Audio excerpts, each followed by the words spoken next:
Hey, GLP-1 plus sides community.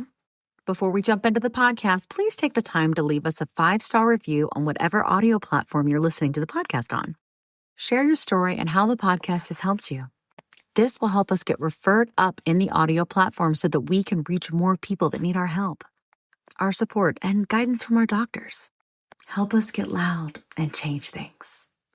Are you interested in understanding GLP-1 medications like Ozempic, Wegovy, or Mounjaro? Then join us on the Plus Sides, Cracking the Obesity Code, the groundbreaking podcast helping people change their lives one episode at a time. The Plus Sides podcast is a disruptor. We're breaking down barriers, smashing stereotypes, and sharing inspiring stories that'll leave you feeling informed and empowered. Join us every week to learn from doctors who are specialists around GLP-1 medications like Ozempic, Wegovy, and Mounjaro. They'll provide you with science and facts to validate these incredible stories. But that's not all. We'll also bring you the voices of the GLP-1 Mounjaro TikTok community, real people who face the challenges of obesity-related diseases and disorders and discovered the incredible plus sides of GLP-1 medications. Our episodes are filled with heartwarming stories, laughter, and moments of triumph. You'll connect with our amazing community members who are reclaiming their health and experiencing their fullest lives. Are you ready to embark on a journey of discovery and empowerment? Tune in to the Plus Sides, Cracking the Obesity Code, and together we'll change the narrative around obesity and end the stigma.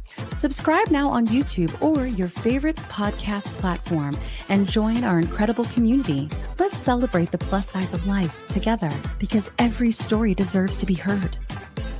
Every life deserves to shine, and everyone deserves access to expert knowledge and medication. The Plus Sides Podcast. You're not alone. It's not your fault. Hey everyone, before we dive in, I really want to share something personal with you. About, I want to say like 8 to 10 months ago, after losing 100 pounds on GLP-1s and keeping it off for a long time, I started regaining out of nowhere, and I was terrified. But I also started having hot flashes and bouts of crying and snacky cravings and waking up at 3 a.m. unable to go back to sleep. It turns out I was in perimenopause. So I started hormone replacement therapy, which is also called HRT, through a telehealth called Winona that specializes in this. And it changed everything. And now I'm sleeping better. And my hot flashes are all but gone, thank God. And I feel like myself again. And it turns out that you can actually start perimenopause as early as 35. And well, I'm 46 and she's here. HRT has really come a long way and there's just no need to suffer anymore. So if you're like this and you're in the same boat, you can check out buywinona.com and you can use the link in our link tree to save some money. Want the fastest working GLP-1? For half the price, Ro now offers FDA-approved weight loss injections cheaper. With results you can see faster. Lose 15% of your weight with the formula from Eli Lilly that hits not one, but 2 hormones to curb hunger and nausea. Weight loss faster. Confidence higher. Price cheaper. See if you qualify at ro.co/TV. Hey, Dr. Rentea. Tell us about you. So thank you so much for having me on. I'm Dr. Matthea Rentea. I'm board certified in internal medicine and obesity medicine. And I'm really passionate about this area. I'm someone that myself has been dealing with obesity my whole life, like literally since kindergarten, I can remember. So all of the stories, Rebecca, when you were just talking, I can relate to all of them. Everything from the comments from parents in school. I mean, it's sort of seared in there, you know? And I just became, number one, I got more training. I started out as a primary care doctor, and then I realized we were never really getting to what was going on. We would kind of be like adjusting medications, but we never really got to what the problems were.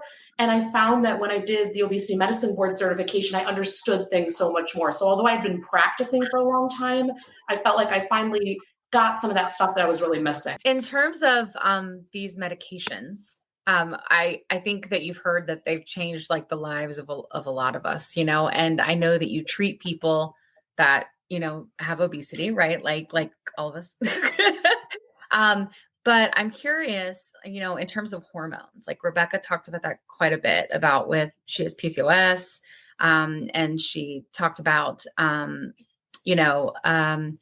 things with, I think it was a hysterectomy. Is that what you said, Rebecca? Yeah. And like, how does that affect, I would even say like, I mean, we know it affects weight, but how does it affect obesity? And like, how is that sort of almost immovable, you know? Yeah. Because she's exercised her face off, you know, literally, but you know, like, why is that?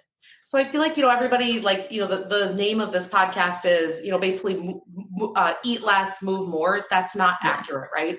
And so what ends up happening when you've got, I'm going to use the word like metabolic derangements, when you have insulin resistance, which can go along with PCOS, when you have things like that happening, your body's physiology isn't working the same anymore. And so this concept of I just eat less and I move more, your body's not responding the same anymore. So we can't go about it in the same way. Your hunger cues don't work the same.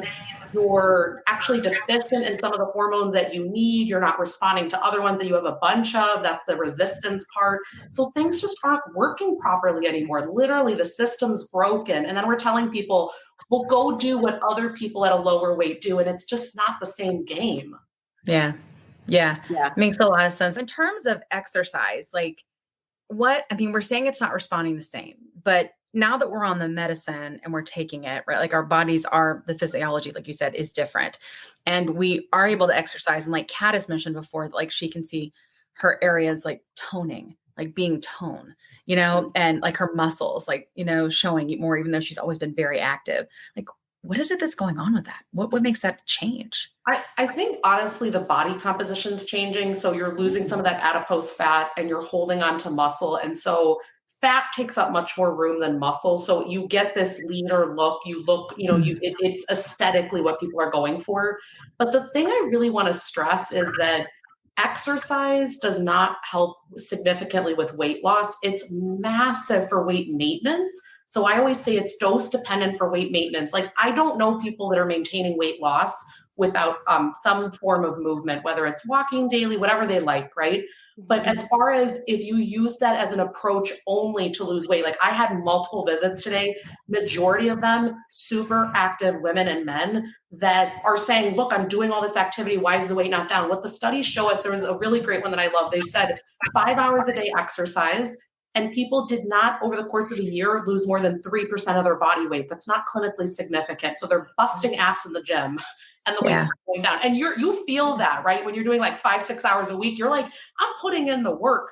Right. So I want you to exercise for a million reasons, but not weight loss. I want you to do it to maintain your muscle. I want you to do it for mental health, for cardiovascular health, but not to lose weight. That's not going to be the thing that's going to help you.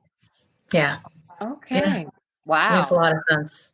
Before I would see the studies, how did it make any sense that you doing more exercise does not move the needle, right? Like, is anyone else shocked by that? But it's like repeatedly, the thing that's nice if you work with a doctor that's doing evidence-based medicine, we're looking at studies, we're looking at trials. We're not just seeing what one patient is doing, but what's the trend, right? Like what is actually the reality? And that with more people than not is that it's just not moving the needle. Yeah. Yes. Kat, one of the things I tell, because I kind of work a little bit more holistically with people, and it's a way to process emotions. And a lot of the time, if you have food challenges, there's a tendency to have a hard time connecting with yourself, and food kind of just like numbs it out a lot. It tastes good, it really does. Yeah. And exercise connects you with yourself again, just like the same way that listening to music. It's just it's beautiful what you just shared, what you got out of it. It wasn't the scale, right? But look how much it changed your life to have that as an outlet. With like addiction counseling, giving yourself maybe personal goals versus like being focused on like say the addiction, which I would argue we probably all have a little bit of a food addiction, right? I have a TikTok addiction. It's that serious. too. Yeah. I'm getting help for it. But like actually giving you like goals to work on for yourself, or like maybe projects, things that you put off because you've been isolating or maybe numbing. Would that fall under mental health?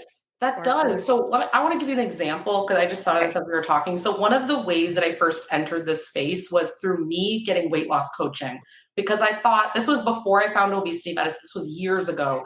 And I said, there has to be another way because I'm having a hard time with my weight and I'm a doctor. And, I was looking at this. One of the things that we did in this program, so we looked at how to process emotions and how to do all that. But one of it was building out hobbies. Now, some of you might laugh. You're like, oh, don't you have hobbies? I had no hobbies. Like there was nothing. And she had to say, this was a doctor that was running it. She was like, a hobby is not something where you're making income. A hobby is not something where you are, where you're being productive. It's just fun. You're just being, it does, you don't have to explain it to someone. And I I had to like rack my brain for what that would be. So that's building out the tools of what other aspects of life you like, because often like food just gets such a center stage and it's not your fault. Like it's very normalized, right? That we have a dessert after dinner or you go out to eat with friends. Like a lot of things are food centric. So for sure. Right? Like if you stop valuing that, okay, you don't have any of this other stuff built out. So I actually had to spend time, like I enjoy taking a walk. I'm going to make a scrapbook for my kid. I'm going to just sit in silence. I really like sitting in silence. Like I don't get enough of that. I consider that a hobby. I think moms can attest. Yeah. So like building out those kind of things, they matter because those are, then other ways to relax. But for me to say, don't use food, it's a very triggering thing. Writing for medications off label, in no other area in medicine is it villainized like it is in obesity medicine. We really have this war going on of moralizing what medical conditions are worthy of treatment and not. And I think it's quite sick, to be honest, that we don't value treating obesity when if we could do that, we could actually prevent diabetes and a lot of things. And we say, no, it's an illness model, right? You have to be 1,000,000% sick before we treat. Why is one worthy over another? Honestly, the drug manufacturers, they should be making more. If you know that, 3 out of 4 people would qualify for the medicine, the demand's there. Why are we all turning on the doctor, the patient, things like that? It's a supply issue, right? And like, that's where a lot of the problem's coming from. Yeah. And I run my mouth on TikTok a lot about the media and all the bullshittery that goes on there with these medications. And I have coined that term, bullshittery. And but I really think it's because they're spinning it to they want to get as far away from being accountable for making those poor choices as possible. And so one of the easiest way is to villainize obesity, is to villainize fat people, you know what I mean? It's one of the easiest things to do because people will latch onto it, because in America, especially, people want someone to win. It's like everyone's trying to point the finger at someone else, right? So the insurance companies, a big thing I've seen as a clinician is that I will submit a prior authorization or do something, and then they'll deny it, but they keep telling the patient, no, all you need is for your doctor to fill out a form, because they want to get them off the phone. It's like, you've denied it. This is the reason you're giving, but the customer service is like, no, it's just a form, and so they're lying to the patient, and maybe they don't, I don't know if it's intentional or not, but everyone is sort of misinformed and trying to point the finger at everyone else, and then no one is winning in the end. Yeah. Right. 100%. Yeah. Speaking of type 2, so something that Rebecca had shared with her story is that she actually had a particular A1C, and I can't remember the number, and you can share that with Rebecca, but kind of found out that later by going to a doctor that was a specialist in obesity as opposed to like her primary doc, it turned out she was type 2. So she was like misdiagnosed. Rebecca, feel free to keep me honest here, make sure I'm saying things right. Like what, if you want to add details, that'd be good. Cause I don't know. I had my blood work done and it was at 6.7. And my understanding now is that actually made me a type 2 diabetic. I think what my doctor did is, because right after that, that's when she prescribed me Mounjaro. I assume what she was trying to do was the hopes that Mounjaro would lower my A1C and that I would not be a type 2, because I think she had mentioned to me that creates sometimes more issues with other insurance things that happen in the future.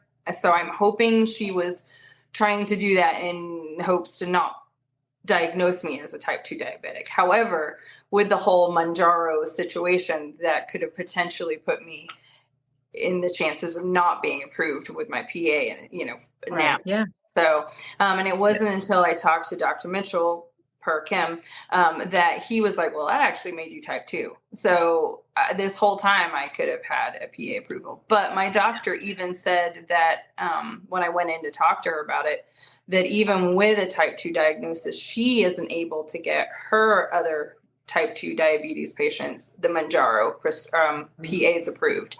So I don't know what she's maybe lacking in what she's doing, but I don't think she might not necessarily be lacking. So a lot of the time, just because it's on the formulary doesn't mean that they can't still require step therapy. So what's tricky with type 2, let's just talk type 2 for a second. Sometimes you need to have done the oral medications and then the other GLP1s. And then last is Mounjaro. It's like a tier 3. And so often it's not that they're doing it in a wrong way. It's that you have certain step therapy. And is that doctor willing to go through a year or two of walking through it with you until you get to Mounjaro? Because they want to cover something cheaper, right? So if Ozempic can get it done, if some of the oral medications, we actually have lots of medication for type 2 diabetes, right? We do not for obesity treatment. But so a lot of the times what is required, all the doctors don't necessarily know. And it's a very time intensive process, right? To know, listen, you have to fail XYZ. So we have to go try those. It's a lot of work to do that. Yeah. I think that's like also what it seems. And I remember, I think it was a video of yours, Dr. Rentea, where you were like, GPs, they see like doctors every like 15 minutes. They don't have enough time, like with how they practice, to be able to sit down with you and have these like in-depth conversation or be doing these really complicated PAs for a complicated disease. Number one, it's like not only do they not have the time, but also the body of research to stay on top of is massive in obesity. So they might be getting, I remember when I was doing mainly primary care, I was reading journals all the time. So you get these, think like magazines, and there's like little highlights of all the different topics, right? So you're staying on top of massive amounts of things. You're just not going to know a little specific example for someone, or how to this or how to that or how to pivot. You just don't know, because you know kind of like the basic stuff, and they just don't have time to go through it. It's not that they're not meaning well, and some of them do great if they can. And I just wanted to ask now, with especially primary cares and with doctors just having so much on their plate. And with GLP-1s now, more people are being prescribed them. What do you all think, and especially Dr. Rentea, about, is there a way to maybe have an advocate that could be like a go-between between the patient and the doctor, that for people that are on GLP-1s? Yeah, it's a resource issue. So for example, a lot of what I see getting done, first of all, I'm happy for anyone to get the medicine. And I'm so happy if a primary care doctor can get all their patients that need that help, right? A lot of what I see though is they're doing some help, but maybe not super optimally. Like they'll be like, hey, here's a 3-month prescription of the lowest dose. Come see me back in 3 months. And ideally, you kind of lost time, because you could have probably adjusted or done different things. But hey, something's better than nothing. But what you're talking about, like, could there be someone that is not necessarily the physician, but sort of like a mid-level or someone else take it over? 1,000,000%, but who's going to pay for it? So this is another thing. Obesity medicine is actually reimbursed super horribly. And so the reason that people end up going and doing like cash practices like me, it's because you cannot deliver the level of care that you want if you're sort of doing regular reimbursement, because it's not reimbursed at a specialist level. It's reimbursed regular, if not even that, because you're spending even more time for the certain level of code that you're using. I don't know if that answered the question. I don't know. It's worth it for me. And I think it is for a lot of people, like to have sort of that like subscription type of thing where you're able I myself have that as well. Like I myself see an obesity medicine physician. It's a monthly service. It's that ability to just like every other day there's a shortage, there's a this, there's a that. Like I just want to be able to have someone else help me. Even as a physician, I need that help as well. Let me tell you a quick story. I was telling Kat how I was regaining weight after my 100-pound loss using GLP-1 medications, and I was having snacky cravings and waking up at 3 a.m. and I had hot flashes, and I was worried. But Kat was like, listen, I went through this last year. It's perimenopause, and I started HRT, and she used this company called Winona. So I started going there to see if this was something that was going with me. Turns out it was, because I'm 46. And it's been amazing. It's taken a while to find the right dose, but once I did, it's just been huge. I've been sleeping. I feel more myself again. And the hot flashes are gone, which is, really bad. So I will tell you, it's just been so big for me. And so I wanted to partner with them on the podcast, because obviously many of our listeners are going through this same age range and definitely are having these issues. And there's just no need for you to suffer. So if you go to the link that's in our link tree, you can click on that and save money. If you go there and you meet all the criteria, and this might be something for you to try. So I just want to make sure you had this great resource, because it's just been such a big difference for me and Kat. Again, you can go to the link in our link tree and get what you need. Today's episode is brought to you by Ro, a telehealth platform that's changing the game of GLP-1 access. What sets Ro apart? Ro understands the challenges of navigating insurance hurdles and the skyrocketing prices of GLP-1 medications. That's why they specialize in getting insurance approvals for GLP-1s. And if insurance is a barrier, they go a step further by prescribing brand name zepbound vials for prices close to those of compound GLP-1s. With Ro, you're not just getting a prescription, you're getting a partner in your journey that's helping you access affordable treatment and guiding you every step of the way. Whether it's insurance approvals or cost-effective alternatives, Ro is here to make sure that you get the medication you need.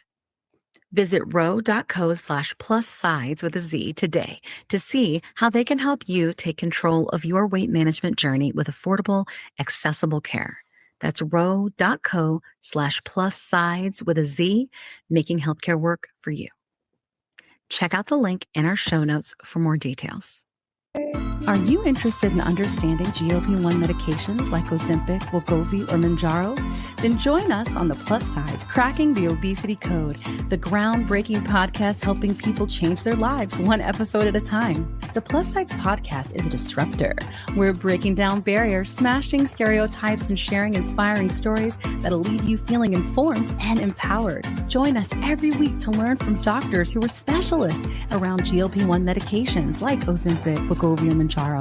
They'll provide you with science and facts to validate these incredible stories. But that's not all. We'll also bring you the voices of the GLP-1 Mounjaro TikTok community, real people who face the challenges of obesity-related diseases and disorders and discovered the incredible plus sides of GLP-1 medications. Our episodes are filled with heartwarming stories, laughter, and moments of triumph. You'll connect with our amazing community members who are reclaiming their health and experiencing their fullest lives. Are you ready to embark on a journey of discovery and empowerment? Tune in to the Plus Sides, Cracking the Obesity Code, and together we'll change the narrative around obesity and end the stigma. Subscribe now on YouTube or your favorite podcast platform and join our incredible community. Let's celebrate the plus sides of life together, because every story deserves to be heard.